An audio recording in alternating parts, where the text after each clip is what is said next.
Hey everyone, welcome back to Corporate Decoder, the place where we try to make sense of all the corporate jargon and financial noise, and today we're diving into a fund prospectus from Fidelity Advisor Series IV, specifically looking at the Fidelity Limited Term Government Fund for the period ending May 31, 2025. And let me tell you, there's a lot of detail in here about where your money is going. This report is all about how this specific fund invested money during the first half of 2025. Think of it as a financial checkup that tells us exactly what the fund bought and how it performed.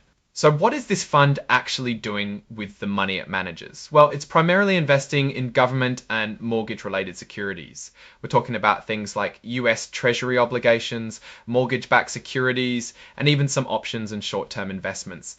The goal here is generally to provide some income while keeping risk relatively low, especially compared to more aggressive investment strategies. Let's get to the juicy part, the numbers.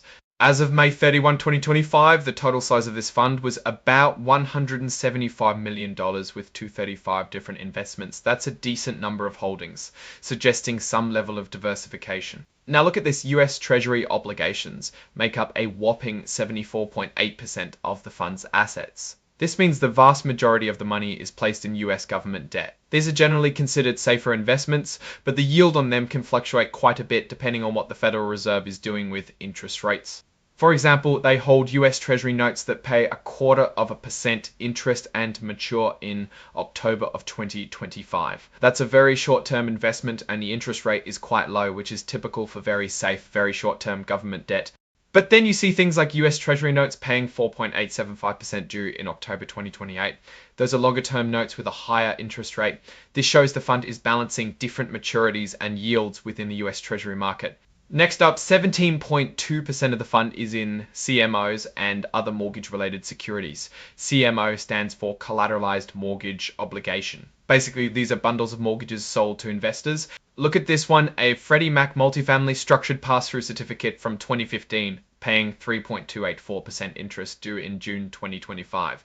This is a mortgage-backed security issued by Freddie Mac, a government-sponsored enterprise. Again, we see a mix of maturities and coupon rates reflecting how the fund navigates the mortgage market. And here's a Ginnie Mae security which is backed by the full faith and credit of the US government. This particular one is tied to an index called CME Term SOSAR plus a margin.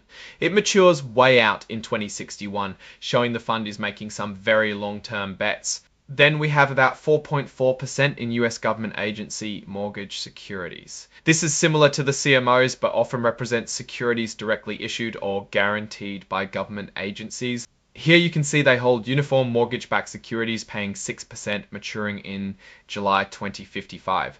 These are mortgage-backed securities that meet certain standardization requirements. Interestingly, they also have 0.2% in purchased swaptions.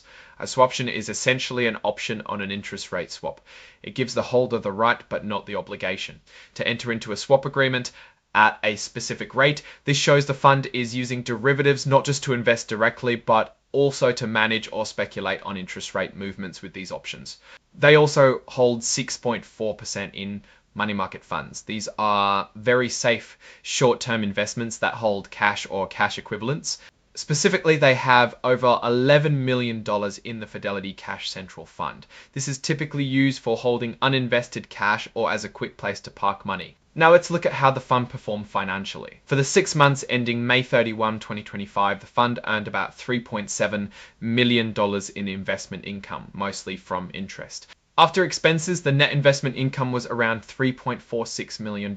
That's positive, which is good. They also reported a net realized gain of over $81,000 on investment securities and another $108,000 from futures contracts. This means they made money when they sold some of their investments or closed out their futures trades. On top of that, the fund saw an increase in the value of its investments with about $735,000 in unrealized appreciation on their securities. This means the investments they still hold increase in value even if they haven't sold them yet. Adding all of that up, the fund saw a net increase in its assets from operations of over $4.4 million for the 6-month period. When we look at the bigger picture of how the fund's net assets changed, they actually decreased by about $22 million over these 6 months. This is because investors redeemed more shares than they purchased. Share transactions saw about $57 million in shares redeemed, while only about $30 million of new shares were sold. This outflow of cash from investors means the total net assets of the fund dropped pretty significantly, from about $19.6 million at the start of the period to around $17.4 million at the end. Despite people taking money out, the fund's net asset value per share actually went up a bit, from $9.62 to $9.68. This means the investments themselves performed well enough to offset some of the impact of investors cashing out. Their total return for this period was about 2.51%, which is decent, especially given the overall market conditions. It means that for every $100 invested, you would have earned about $2.50. The report also mentions a portfolio turnover rate of 47%. This means that within the year, about 47% of the fund's investments were bought and sold. A lower turnover rate generally suggests a more buy and hold strategy, while a higher rate indicates more active trading. 47% isn't excessively high, suggesting a moderately active rather than aggressive trading approach. Now, let's talk about how they value all these investments. For US Treasury obligations, which make up the bulk of their holdings, they are valued using what's called matrix pricing.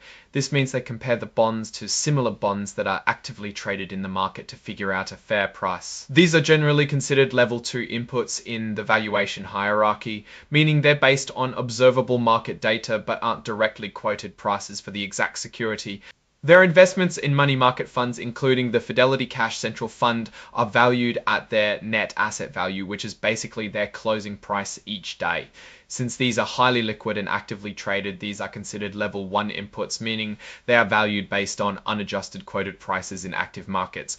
Out of the total $179 million in investments, about 11 million are level 1, meaning they are valued based on readily available market prices. The vast majority, almost $169 million, are level 2, meaning their value is estimated using observable market data. They also have derivative instruments like swaps, valued at around $41,000 as an asset and about $37,000 as a liability. These are also generally considered level 2 or sometimes level 3 if the observable inputs are limited. Fidelity Limited Term Government Fund seems to be playing it pretty safe, with the overwhelming majority of its assets in US Treasury bonds and similar very stable government-backed securities. This is great for investors who prioritize capital preservation above all else and don't want to see wild swings in their investment value. The fund's performance during this period, with a positive net investment income and a slight increase in net asset value per share, shows it's doing a decent job of managing those conservative assets. However, the fund did see a significant outflow of assets, with more investors redeeming their shares than buying new ones. This could be due to a few reasons. Maybe investors are looking for higher returns elsewhere, or perhaps the fund's relatively low yield isn't attractive enough in the current economic climate. When you look at the low yields on some of their very short-term treasury notes, it's understandable why some investors might be seeking more in terms of income. The use of derivatives like swaptions and futures contracts, though small in percentage, shows a strategic effort to manage interest rate risk and potentially enhance returns, which is a good sign of active management, but it also introduces a layer of complexity and risk that investors should be aware of. Overall, this fund appears to be a stable, low-risk option ideal for conservative investors. Its strategy seems sound for its stated objective of preserving capital and providing some income. The main point of caution is the trend of investors pulling money out, which might signal a need for the fund to adjust its strategy or communications to better align with investor expectations for returns in the current market.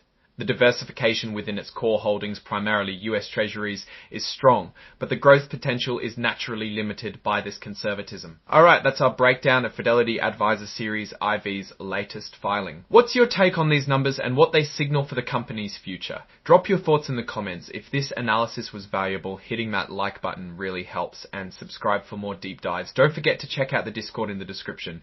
Thanks for watching. See you next time.